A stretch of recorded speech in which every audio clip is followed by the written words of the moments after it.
Aliza talk के मुआज़िज़ सामीन को अलीज़ा कंवल का सलाम।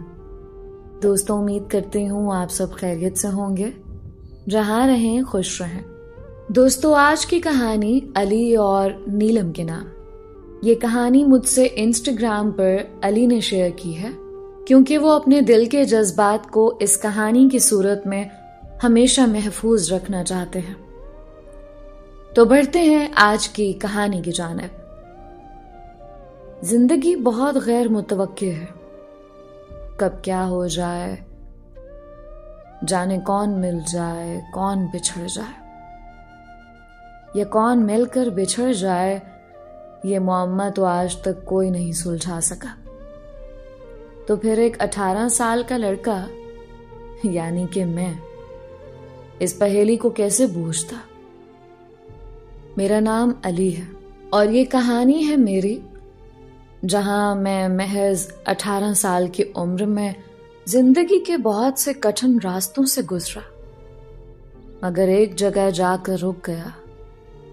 एक ऐसी जगह जहां से मैं तो गुजर गया, अगर मेरा दिल अभी तक वही है। मेरी उम्र अभी बामुश्किल 18 बरस भी नहीं हुई थी कि मेरे वालिद साहब ने मुझे एक सुई गैस के दफ्तर में एक हेल्पर के तौर पर लगवा दिया। मैं यूं तो घर का बड़ा बेटा था, मगर मेहनत मजदूरी के लिए मेरी उम्र बहुत छोटी थी। दरअसल 8 साल की उम्र में मेरे वालिद साहब ने मुझे मेरी सगी माँ से जुदा कर दिया और अपने पास बुला लिया। जब मैं वालिद साहब के साथ रहने लगा तो मेरी सौतेली माँ हर बात को बढ़ा चढ़ा देती थी। मैं ये सब बातें बर्दाश्त करता रहा। जब मैं 12 साल का हुआ तो मेरी सगी माँ भी फौत हो गई और अब मैं मुकम्मल तौर पर अपनी सौतेली माँ के रहमो करम पर था। खैर, मेरा ताल्लुक किसी अमीर घराने से नहीं था, बल्कि एक मुतवस्सित घराने का रहने वाला लड़का था, जहां लोग अपनी कच्ची उम्र से ही जिम्मेदारियां संभाल लेते हैं, जहां समझदारी का ताल्लुक उम्र से नहीं बल्कि तजुर्बात से होता है। मैंने हमेशा कोशिश की कि अपने माँ बाप पर बोझ ना बनूं। शुरू ही से खुद मुख्तारियत की रूह मेरे अंदर थे। यूं तो मेरे वालिद साहब सरकारी मुलाजिम थे, मगर मैं अपनी पढ़ाई का तमाम खर्चा खुद उठाता था। दिन रात में बदलते और रात दिन में, और इन सब के बीच अनथक मेहनत करता हुआ मैं सारा दिन मेहनत मजदूरी में गुजारता और फिर थक हार कर आराम की बजाय मेरी रात पढ़ाई में गुजरते। हम मुतवस्सित घरानों से ताल्लुक रखने वालों के लिए कामयाबी का आखिरी और वाहिद जरिया हमारी पढ़ाई ही होती है। वक्त गुजरता गया। मेरी उम्र अब 18 से ऊपर जा चुकी थी। सुई गैस के दफ्तर में मेरी अनथक मेहनत ने आखिरकार मुझे वो मकाम दिया कि मैं उस पर जितना खुश होता कम था। यहाँ तक कि मेरे महकमे के अफसरों ने मुझे तरक्की दी और मेरी प्रमोशन हो गई। अब मैं एक गाड़ी का मालिक भी बन चुका था और साथ ही साथ एक बेहतरीन ओहदे का भी, जो मेरे लिए काफी था, क्योंकि ये सब मेरी मेहनत की कमाई थी। मगर फिर भी कुछ ना कुछ अधूरा सा था, और वो थी मेरे घर वालों की खुशी, जो मुझसे कभी खुशी नहीं होते थे। मुझे जो चीज मेरे लिए मुकम्मल लग रही थी, उनके लिए उसकी कोई वक़्त ही नहीं थी। मेरे अब्बा एक सख्त मिजाज इंसान थे और मेरा बाकी का खानदान उनकी सख्त मिजाजी की वजह से खामोश रहता। मगर एक वक्त आता है जब आप अपने वालिदैन का अदब तो करते हैं, मगर कहीं ना कहीं आप उनसे उलझने लगते हो। मुझे आज भी वो दिन याद है जब मेरे वालिद से मेरी बहस हो गई। ये शाम का वक्त था और मैं दफ्तर से थका हारा वापस आया था, जब उन्होंने मुझसे कहा, अली, कब तक यूं ही दफ्तरों के धक्के खाते रहोगे? अपनी जिंदगी में मजीद आगे बढ़ो और इसको संजीदा लेना शुरू करो। अब्बा की बात सुनकर मैं चौंक गया। वो किस संजीदगी की बात कर रहे थे? क्या वो भूल गए थे कि मैं 18 बरस से भी कम था जब उन्होंने मुझे उस दफ्तर में एक हेल्पर के तौर पर लगवाया था? ना चाहते हुए भी मेरी आवाज में सख्ती आ गई। किस संजीदगी की बात कर रहे हैं अब्बा जी? और कितना संजीदा हूं मैं? बचपन से अब तक जिम्मेदारियों का बोझ ही तो उठाया हुआ है। बोझ? तुम्हें सब बोझ लगता है? हमने भी सारी जिंदगी यही काम किया है, लेकिन आजकल की नौजवान नस्ल ये बात समझे तब ना। इनको तो बस बहाना चाहिए होता है। अब्बा जी, मैंने आपसे बहस नहीं की, मैं बस बात कर रहा था।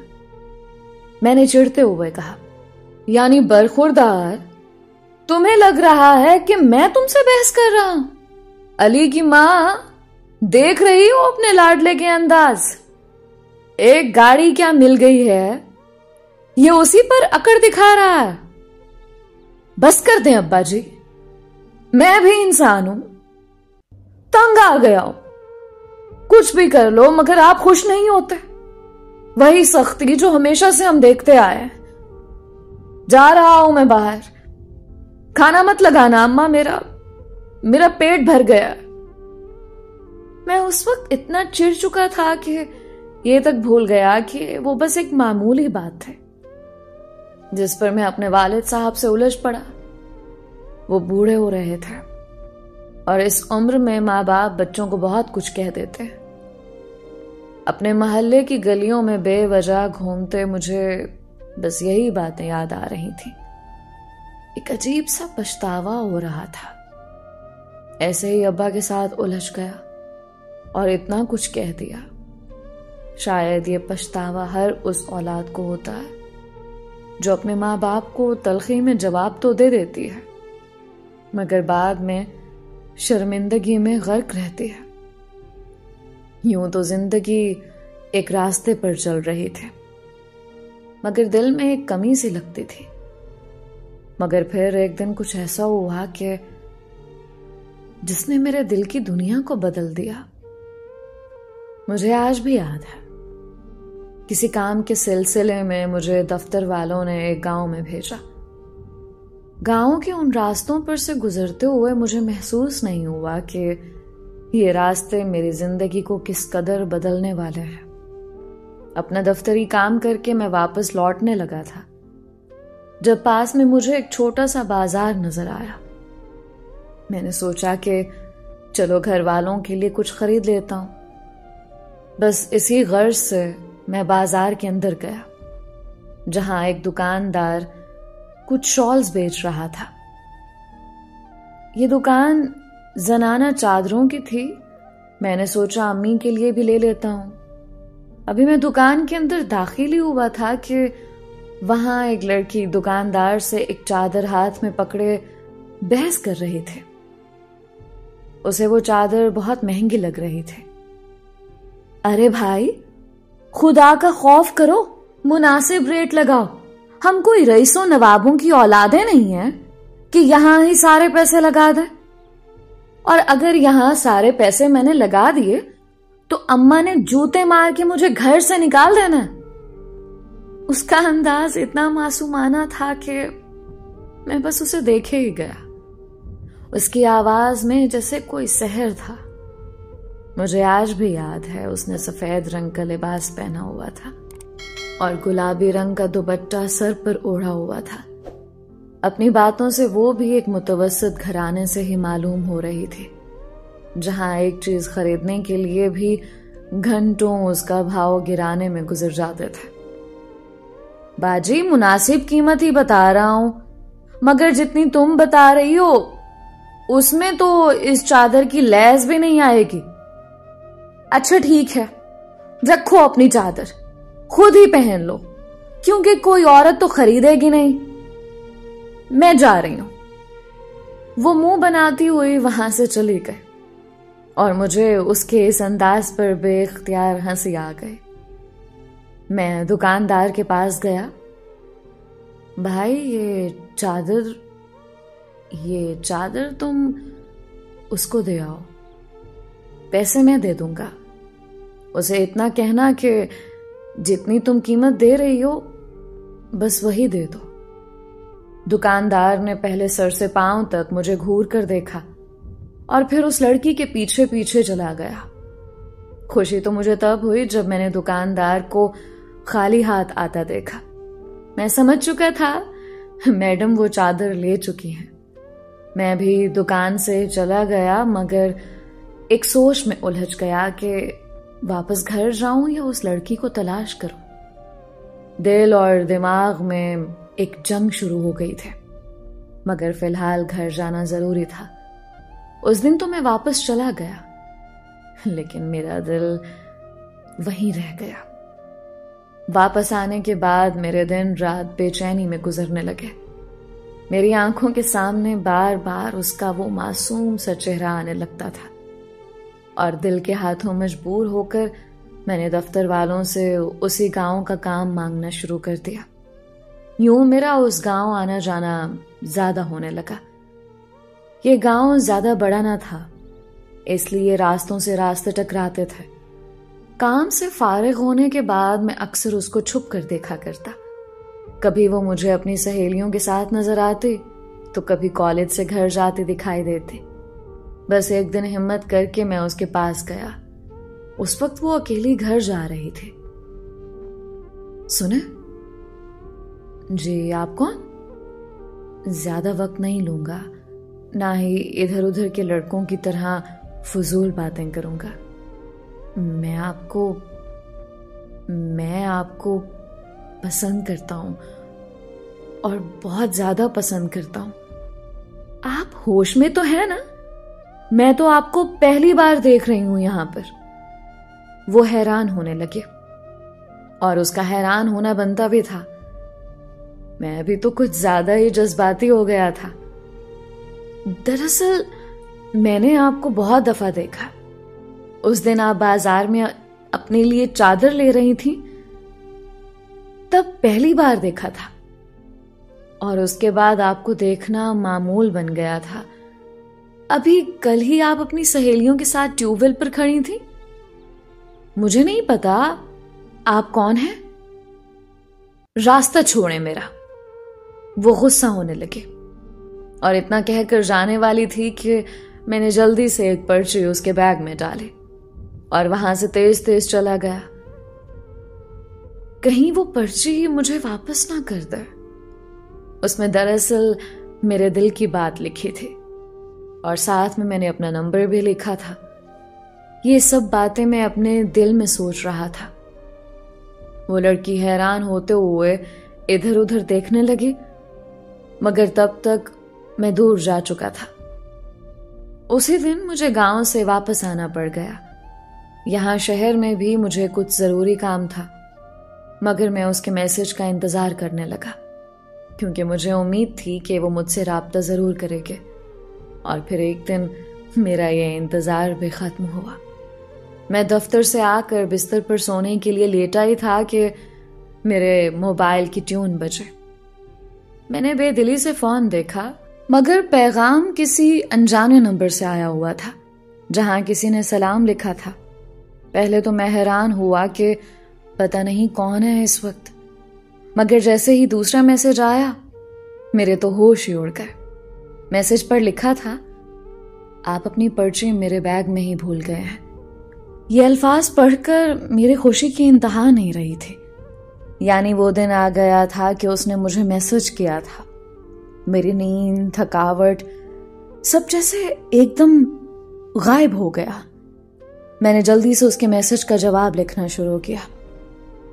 वो पर्ची मेरे दिल की बात थी और इस उम्मीद के साथ बैग में डाली थी कि आप एक दिन मुझसे राब्ता जरूर करेंगे। मैसेज सेंड करके मैं बेताबी से जवाब का इंतजार करने लगा। इतना यकीन कैसे था? उसका जवाब आया। बस अपनी मोहब्बत पर यकीन था।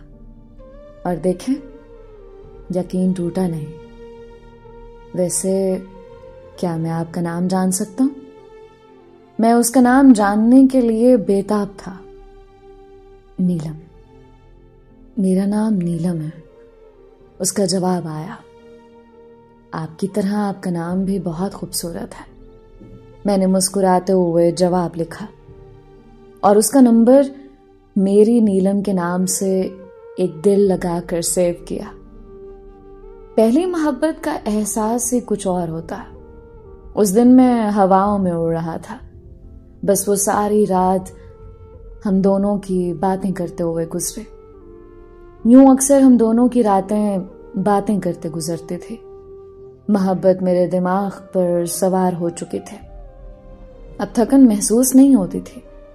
दिल करता था कब दफ्तर से घर जाकर उसे ढेर सारी बातें करूं। मैं उसे सारे दिन की बातें बताता और वो भी बताती कि आज उसने क्या क्या काम किया और उसके साथ आज क्या क्या हुआ। हम दोनों एक दूसरे से डेली रूटीन शेयर करते। एक दिन मैं घर आया जब उसका मुझे मैसेज आया कि अली, आज मैं तुमसे बात नहीं कर पाऊंगी, मेरा बैलेंस खत्म होने वाला है। नीलम मुतवस्सित तबके से भी नीचे के तबके से ताल्लुक रखती थी। ये बात मैं अच्छी तरह जान चुका था। मैंने उसको जल्दी से एक पैगाम लिखा।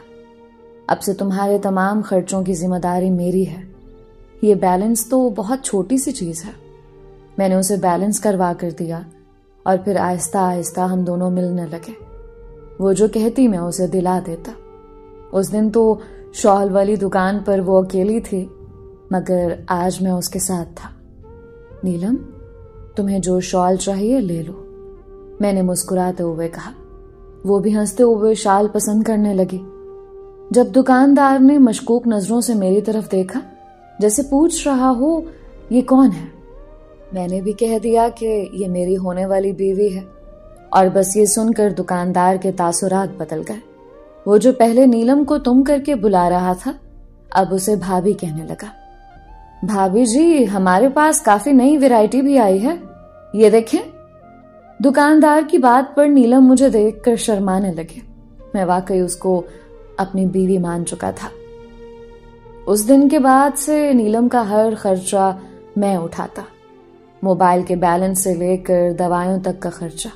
जब भी वो बीमार होती, यानी हर चीज का खर्चा। मगर फिर एक दिन उसने मुझे बताया कि उसके रिश्ते आना शुरू हो गए हैं और मैं घर शादी की बात करूं। ये सुनकर मैंने घर बात की, मगर मेरे अब्बा ने यह कह दिया कि अभी हमारे हालात ऐसे नहीं हैं कि शादी की जाए। वो भी ठीक कह रहे थे। वो एक रिटायर मुलाजिम थे और पेंशन से ही गुजारा होता था। मेरी तनख्वाह से घर के बाकी खर्चे पूरे होते थे। ऐसे में एक और जिम्मेदारी मैं उठाने के काबिल नहीं था। मुझे याद है वो हमारी आखिरी मुलाकात थी, उसी गांव में। नीलम, थोड़ा सा इंतजार कर लो, बस कुछ वक्त दे दो, मैं जल्द ही कोई दूसरी नौकरी भी ढूंढता हूं। मुझे माफ कर दो अली, मेरे घर वाले मेरा रिश्ता तय कर चुके हैं। तुम्हारे इंतजार में वो मुझे घर तो नहीं बिठा सकते, मैं मजबूर हूं। उस दिन उसने मुझे नहीं सुना, बस वो अपनी सुनाकर वहां से चली गई और मैं अकेला रह गया। वो जाते जाते मेरे दिल का एक हिस्सा अपने साथ ले गई थी।